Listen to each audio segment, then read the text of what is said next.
I had a 2-week vacation planned out in the end of May, and I was going shopping for it, and I wasn't able to find a lot of clothes I was wanting to buy, or they weren't in my size.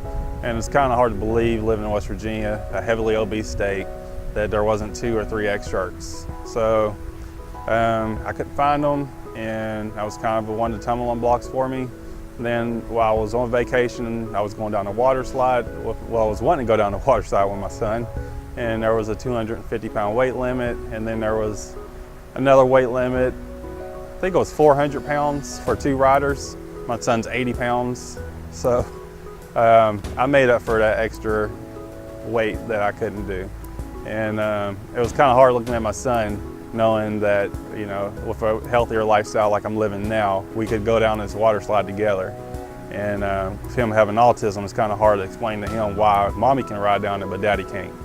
So those were 2 of the big things that kind of led me to, I need to do this and I need to quit playing around.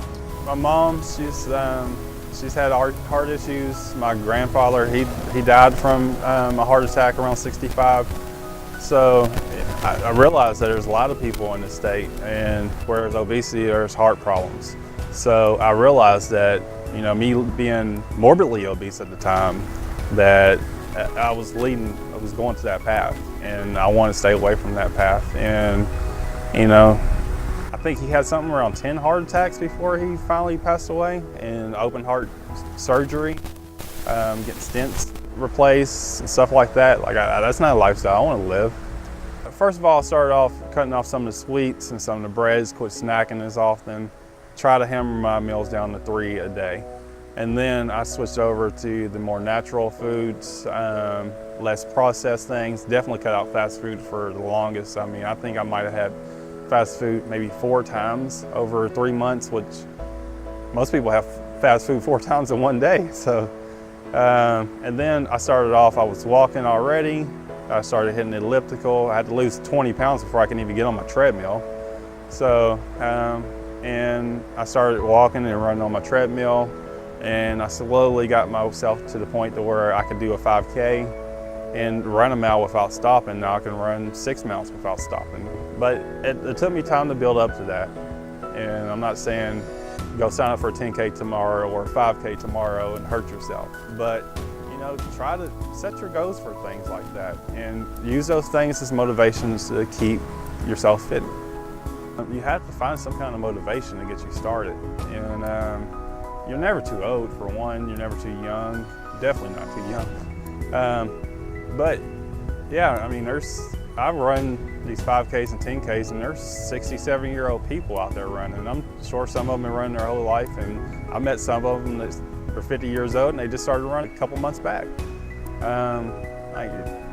You can do anything that you want. I mean, there's people I work with who do water aerobics to lose weight. I mean, there's not really an excuse not to live a fitness life. I mean, you can work out at home. Like I haven't stepped in the gym in 3 months. I lost 70 pounds without stepping in the gym, so you can't really use that as an excuse. I have a son with autism.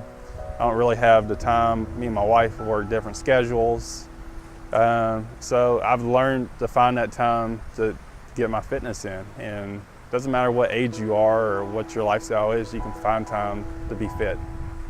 Yeah, I mean, I'm not lazy around my son anymore. Like I jump on trampoline with him now because I can be on the trampoline. Like, you know, bouncing at 320, it's not really too good of an idea. I might go through it.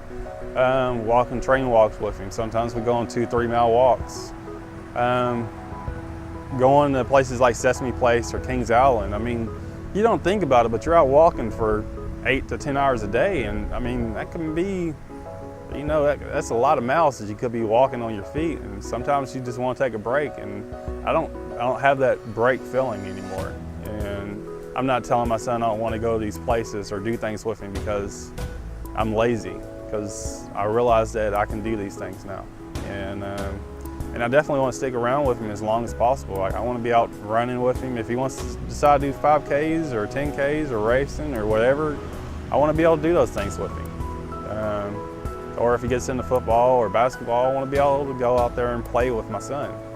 And instead of sitting on there and playing on my phone and making excuses why I'm not doing it.